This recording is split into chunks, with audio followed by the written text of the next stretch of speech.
যাচ্ছি lovers meet view পয়েন্টের দিকে।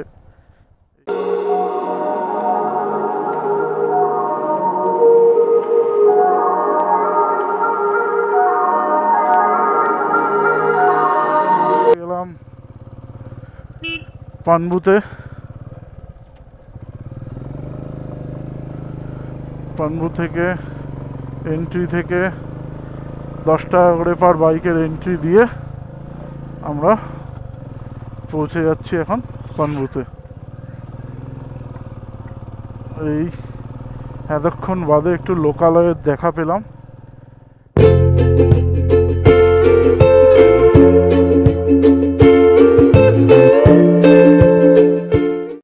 গুড মর্নিং বন্ধুরা, welcome to our new blog.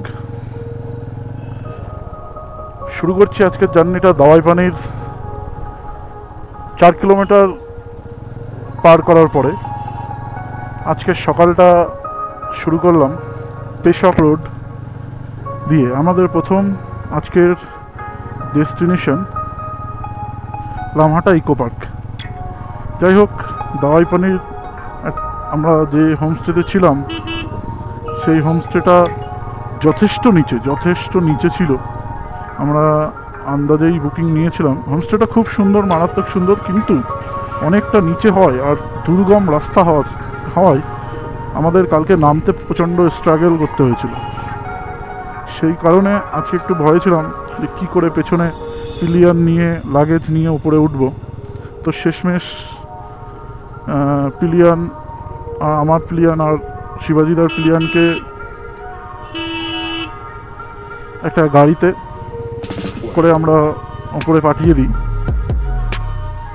ওরা ওখানে আমাদের লাগেজ নিয়ে ওয়েট করে এবং আমরা খালি গাড়ি নিয়েই আসি। তো সেক্ষেত্রে কোনো অসুবিধা হয়নি, কিন্তু পিলিয়ন নিয়ে অবশ্যই অসুবিধা হতো। সেই কারণে এই উপায় নেওয়া। তো সেই সময় আর ভিডিও করতে পারিনি, কারণ রাস্তাটা প্রচণ্ড স্ট্রাগলিং করতে উঠতে হয়েছে। আমরা পেশক রোডে এসে আবার ওরা আমাদের জন্য অপেক্ষা করছিল। পিলিয়নরা পেশক রোডে এসে ওদেরকে নিলাম, লাগেজ বাঁধলাম, তারপরে আবার এই আমাদের নতুন গন্তব্যের উদ্দেশ্যে রাইড শুরু করলাম। তো আজকে আমাদের গন্তব্য হলো কাফেরগাঁও। তার আগে আমরা লামহাটা ইকো পার্ক দেখবো এবং পথে যে সাইট সিনগুলো করা যায় সেগুলো সবকটাই করব। অদ্ভুত অন্যরকম অভিজ্ঞতা হলো। এত চড়াই, কোলাখামে রাস্তায় চড়াইয়ের অভ্যাস আমার ছিল, সেখানে পিলিয়ন নিয়েই করেছিলাম, কিন্তু এই রকম চড়াই মানে কোলাখামের চড়াইটা তাও বিয়ারেবল ছিল, কিন্তু দাওয়াইপানির যে রাস্তার অভিজ্ঞতা হলো সেটা আরও আমার রাইডিংয়ের মাত্রাকে বাড়িতে। একটা জিনিস সবাইকে বলবো, পিলিয়ন নিয়ে কিন্তু ওঠাটা চাপ, নামাটাও চাপ, কারণ রাস্তা প্রচণ্ড খাড়াই।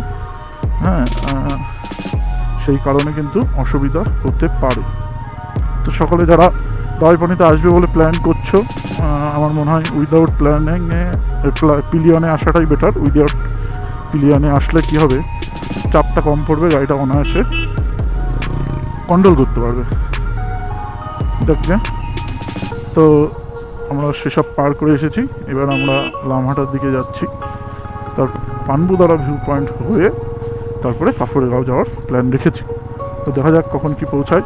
আপনারা সাথে থাকুন, দেখতে থাকুন কালেক্টিং মেমোরিজের সাথে আমাদের নর্থ বেঙ্গল 2.0 জার্নি।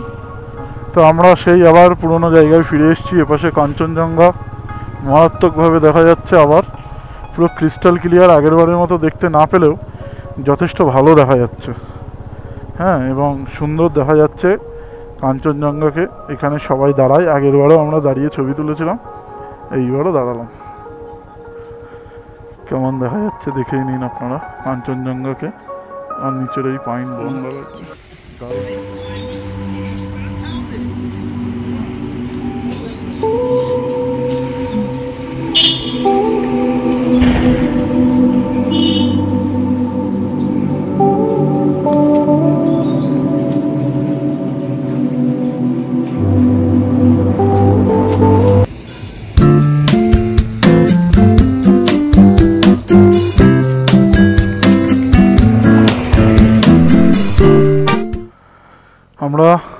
এই ভিউ পয়েন্ট থেকে এবার এগোচ্ছি। এখানে দাঁড়িয়ে অনেক ফটোশ্যুট হলো। ক্যামেরার ব্যাগ নিয়েছো? ঠিক আছে, সব ঠিকঠাক আছে। চলো, এখান থেকে 2 কিলোমিটার লামাহাটা ইকো পার্ক। আমরা প্রায় চলে এসেছি লামাহাটা ইকো পার্ক। আর ওই যে ওপরে পাইন বনের শাড়ি দেখা যাচ্ছে, অলরেডি শুরু হয়ে গেছে পাইন বন। দারুণ জায়গা। এখন গিয়ে পার্কে কতটা ফুল টুল পাবো জানি না, কিন্তু পাইন জঙ্গলটাই তো দারুণ আকর্ষণের। তো দেখা যাক। প্রচুর টুরিস্ট গাড়ি, অনেকে এই পথে শিলিগুড়ি বা এনজিপি ফিরে যান। ওই যে উপরে পার্ক দেখতে পাচ্ছি আমরা, এখানে প্রচুর টুরিস্টদের গাড়ি।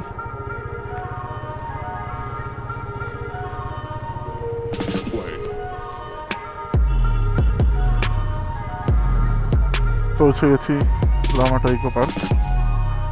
গাড়ি পার্কিংয়ের বন্দোবস্ত দেখি আছে কিনা। অবশ্যই আছে, আমরা আগের বড় পার্কিং করেছিলাম। এই যে লামাহাটা ইকো পার্ক।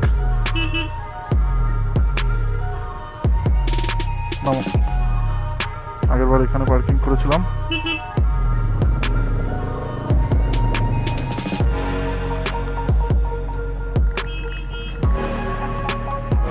যে ফেলে দিল আমার গ্লাভস। ওর কাজই হলো এই সব কিছু ফেলে দেওয়া। আবার সেকেন্ড বারের জন্য এসছে। ঠিক আছে, এখানেই আমরা প্রতিবার গাড়ি পার্ক করি। নিতে হবে। এই যে 20 টাকা করে টিকিট, 6 জনের টিকিট কেটে ফেললাম।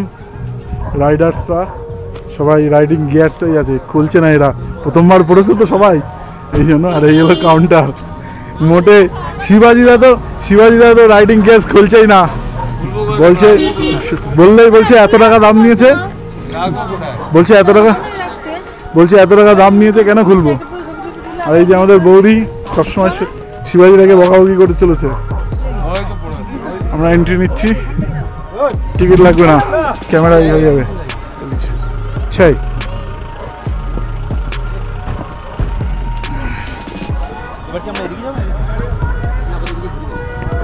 সবসময়ের জন্য এই গেটটার গোড়ায় ভিড় থাকে, কেন বুঝি না। এই যে মমতা ব্যানার্জি 2013 সালের 29শে জানুয়ারি এটা রিনোভেশন করেছিল। আগের বারও দেখিয়েছি, এরকমই সুন্দর। আর ওই পাশে কাঞ্চনজঙ্ঘা দেখা যায়, দেখাবো আমরা উপরে গিয়ে।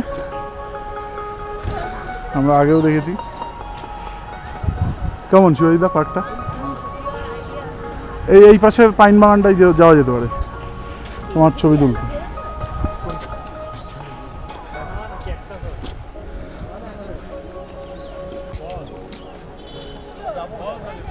চলে আসো। এই যে টিম ঢুকছে।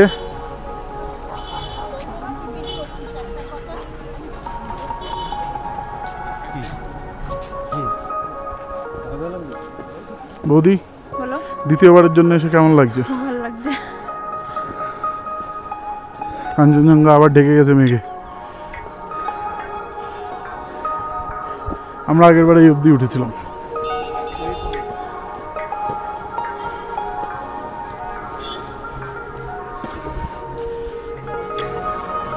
প্রচুর ফুল।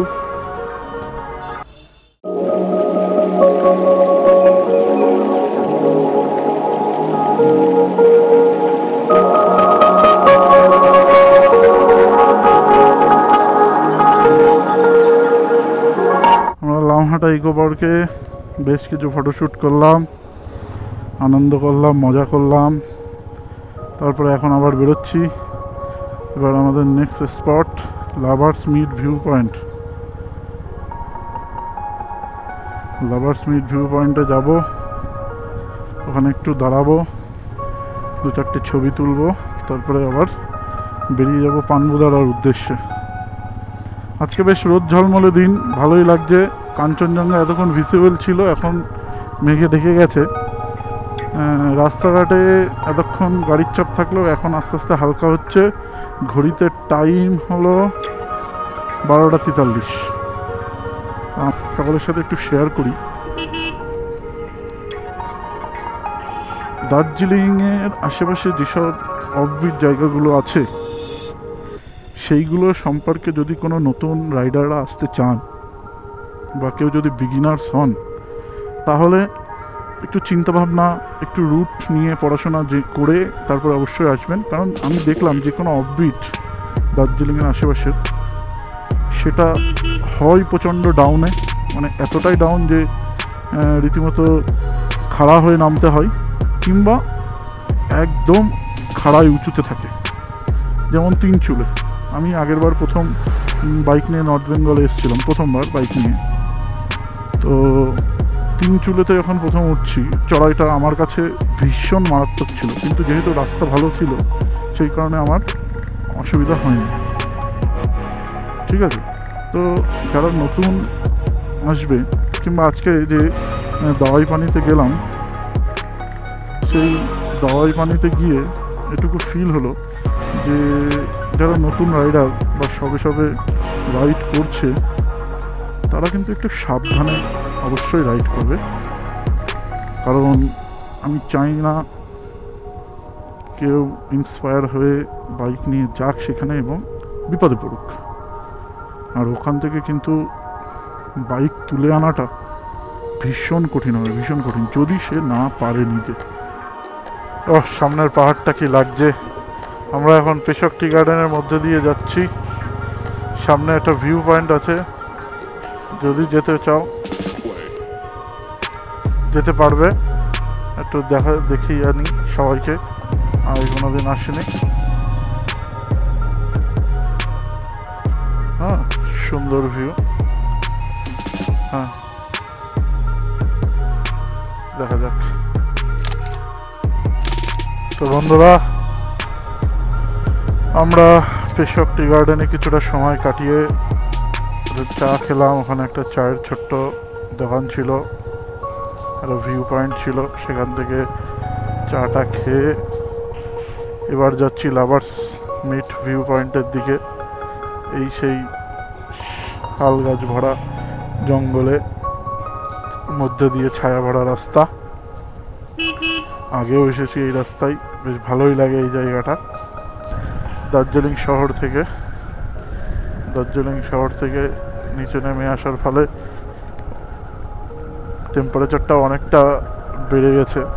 সকলেরই রাইডিং জ্যাকেটের নিচে অনেক কিছু পড়েছিল, শীতের বস্ত্র, সেগুলোতে গরম লাগছে।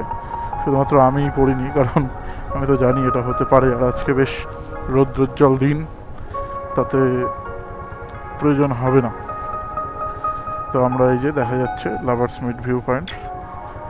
এখানে আশেপাশে অনেক গাছ ছিল আগে, এখন দেখছি বেশ কিছু গাছ হয়তো কেটে ফেলেছে, দোকানপাটও আছে। আমরা আস্তে আস্তে উঠবো লাভার্স মিট ভিউ পয়েন্টে। টুরিস্টরা এখানে বসে আছে, জায়গাটি বেশ মনোরম।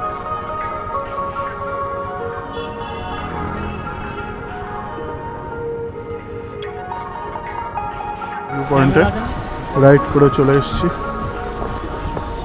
এখানে থেকে যত তাড়াতাড়ি পারি সময় কাটিয়ে বেরিয়ে যাব। অন্যবার এইসব দোকানপাট থাকে, এপাশের দোকানগুলো বন্ধ, এপাশে আছে দোকানপাটগুলো।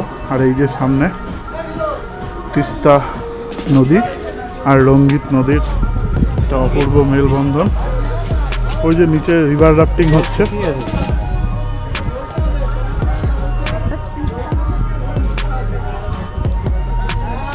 সিকিম যাওয়ার রাস্তা। কেমন এই জায়গাটা? সকালে কেমন লাগলো? এই যে এই পাশটা রঙ্গিত নদী, এদিক থেকে ফ্লো হয়ে আসছে, আর ওইটা হলো তিস্তা। এই যে বন্যা হয়েছিল, চড়াগুলো সব এখানে পড়ে গেছে।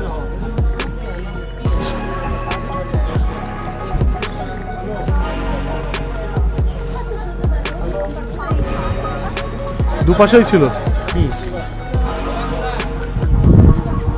আমরা এখন লাভার্স মিট ভিউ পয়েন্ট থেকে ভিউ পয়েন্টটা দেখে এবার যাচ্ছি আমাদের পরের গন্তব্য ভুলে গেল একটু, পানবুদারা ভিউ পয়েন্টের দিকে। আর এই রাস্তাটা মারাত্মক কিন্তু ঢাল, তো সাবধানে নামতে হচ্ছে। কি রাস্তা সত্যি, এইগুলোই হলো বাইকে। কান বন্ধ হয়ে গেছে রীতিমতো।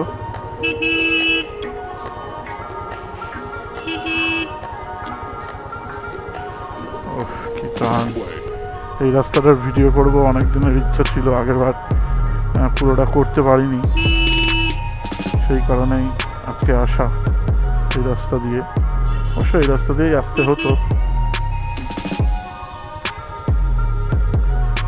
তারপরে রাস্তাটা আবার কিছু কিছু জায়গায় দেখছি এখন বসে গেছে।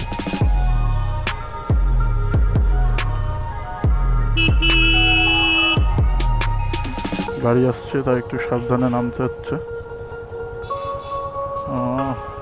দারুণ দারুণ।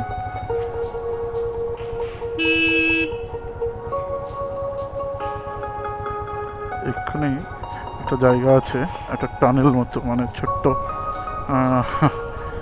টার্ন আছে, ওইটা আমার খুব ফেভারিট। ওটা আমার আগেও আমি এসেছি, এখন আমার ওই জায়গাটা টার্ন করতে হেভি মজা লেগেছিল, তো আমরা সেই দিকেই এগোচ্ছি।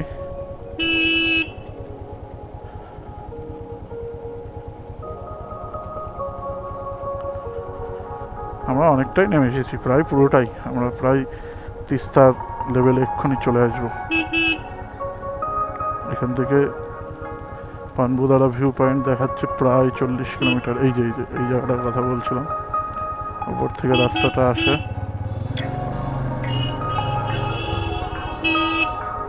দারুণ টার্ন, এক নিমেষে অনেকটাই নামিয়ে দেয় এই টার্নটা। এটাই উঠতে আগের বারও ভয় লাগছিল আমার, কাঠের ব্রিজ।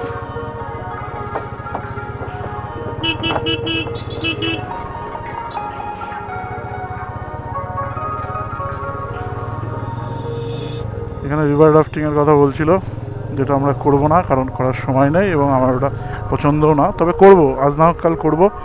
একটা অন্য জায়গায় মাথায় প্ল্যান আছে, সেখানে যখন ট্যুর হবে তখন সেখানে গিয়ে করব। পেছন থেকে প্রীতি বলছে ঋষিকেশে গিয়ে করব, ঋষিকেশে অবশ্যই করতে তো হবেই। লাইফে কম বেশি সব এক্সপিরিয়েন্সই তো থাকার প্রয়োজন আছে না। আর আমরা এখন যাব তিস্তা বাজার, চলে এসেছি। আমরা যাব কালীঝোড়া লোয়ার ড্যাম। আমরা তিস্তা বাজারে এসেছি।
A few minutes later. তো বন্ধুরা, এই যে রাস্তাটা দিয়ে এখন ফিরছি, মানে সেবক রোড, অসম্ভব লাগছে, অসম্ভব এই রাস্তাটায় গাড়ি চালাতে লাগছে। আজকে কোনো জ্যাম নেই, ভিড় নেই, ফাঁকায় ফাঁকায় বাইক চালাচ্ছি। পরপর আমাদের বাইকের লাইন আপ আছে, দেখতেও বেশ সুন্দর লাগছে। সবাই সুন্দরভাবে বাইক চালাচ্ছে। আমরা কালীঝোড়া লোয়ার ড্যামের দিকে এগিয়ে যাচ্ছি। চলে আসলাম কালীঝোড়াতে। ডান দিক দিয়ে কিছুটা ওপর দিয়ে চলে যাচ্ছে লাটপাঞ্চার হয়ে সিটং যাওয়ার রাস্তা, লাটপাঞ্চার যাওয়ার রাস্তা। আর আমরা যাচ্ছি আরেকটু নিচে গিয়ে আমরা কালীঝোড়া ড্যাম দিয়ে চলে যাব। এই যে কালীঝোড়া ড্যাম, এটা দিয়েই আমরা চলে যাব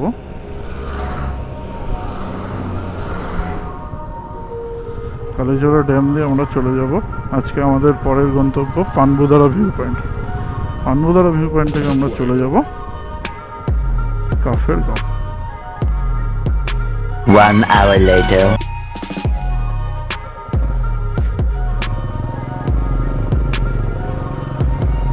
তো বন্ধুরা, আমরা এখন পৌঁছে গেলাম পানবুতে। পানবু থেকে এন্ট্রি থেকে 10 টাকা করে পার বাইকের এন্ট্রি দিয়ে আমরা পৌঁছে যাচ্ছি এখন পানবুতে। এই এতক্ষণ বাদে একটু লোকালয়ের দেখা পেলাম, এতক্ষণ তো কিচ্ছু ছিল না, কিচ্ছু না। পানবুদারা ভিউ পয়েন্ট, এখান থেকে 17 ও কি ভিউ, কি দারুণ, কি দারুণ, কি দারুণ। এতক্ষণ ধরে প্রীতি ভয়ে সিটিয়েছিল।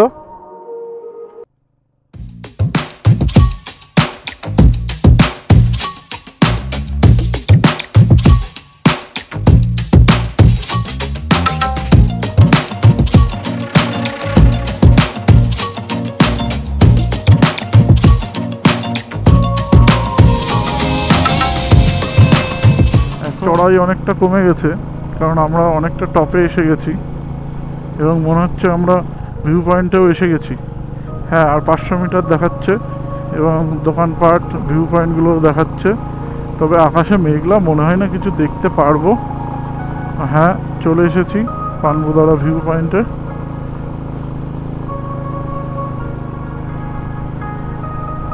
এতক্ষণের কষ্ট সফল।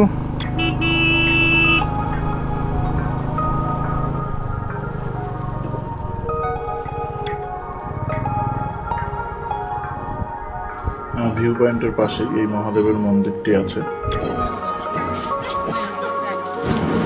সবাই মোটামুটি এই জায়গার ভিউ দেখে পাগল হয়ে গেছে, ফটো তুলেই যাচ্ছে, ভিডিও তুলেই যাচ্ছে, আমিও তাই করছি। অসামান্য একটা সুন্দর জায়গা, সত্যি দেখে মানে মুগ্ধ হওয়ার মতোই একটা জায়গা।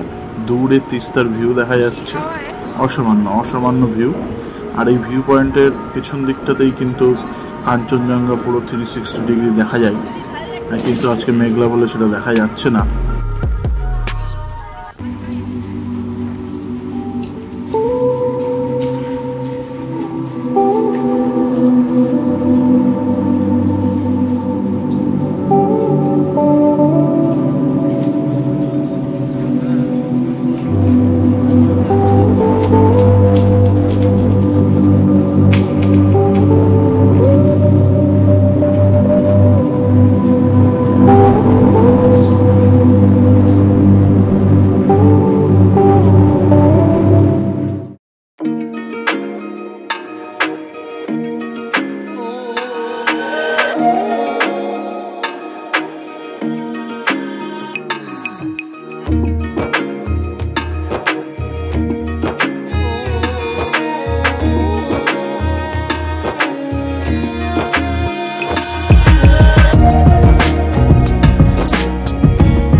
তো বন্ধুরা, এখন আমরা লোলেগাঁওয়ের পথে এগিয়ে যাচ্ছি।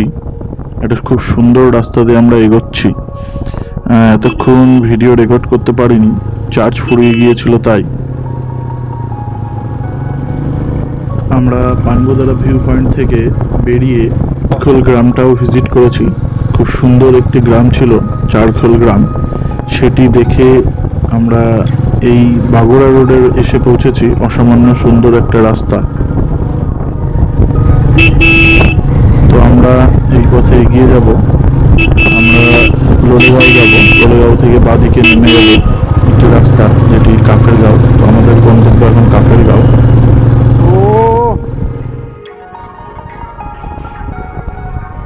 আর এই রাস্তাটায় ভাই বাইক চালাতে সেই মজা লাগছে। অসামান্য সুন্দর একটা রোদ ঝলমলে দিনে, অসামান্য পড়ন্ত বিকেলে এই রাস্তা দিয়ে বাইক চালাতে সত্যিই বেশ ভালো লাগছে। এবং রাস্তাটাও যা সুন্দর করেছে, মানে মন ছুঁয়ে যাচ্ছে। আশা করি তোমরাও বুঝতে পারছো এত সুন্দর রাস্তাটা একদম নতুন শব্দ করা হয়েছে।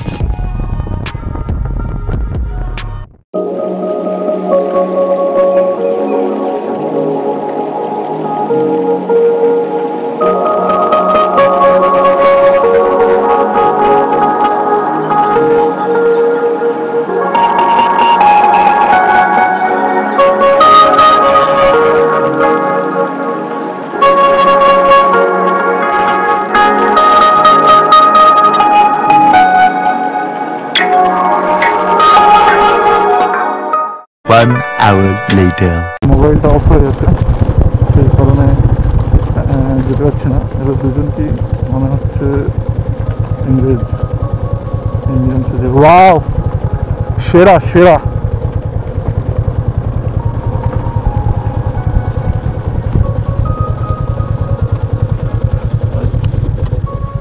কাফের গাঁও হোমস্টে গুলো কি নিচে আছে? অনেক নিচে?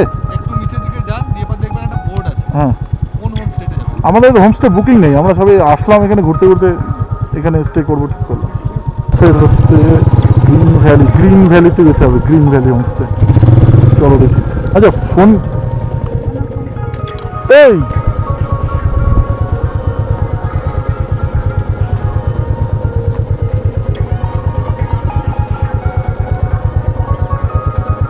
নামো নামো। তো বন্ধুরা, কাফের গাঁওতে অনেক খোঁজাখুঁজির পরেও আমরা কোনো হোটেল পেলাম না, তাই আমরা ফিরে যাচ্ছি ওপরের দিকে। আমরা ডিসিশন নিলাম যে আমরা লোলেগাঁওতেই থাকবো, কারণ এখানে বুকিং না করে হোটেল পাওয়া খুব মুশকিল। আজকে আমাদের আস্তানা কোনো হোমস্টে না, বরঞ্চ একটা হোটেল, কারণ সব হোমস্টে মোটামুটি ফুল। আর এর জন্য আমাদের এই আজকে হোটেলেই রাতটা কাটাতে হবে। এটা হচ্ছে লোলেগাঁওয়ের একটা হোটেল।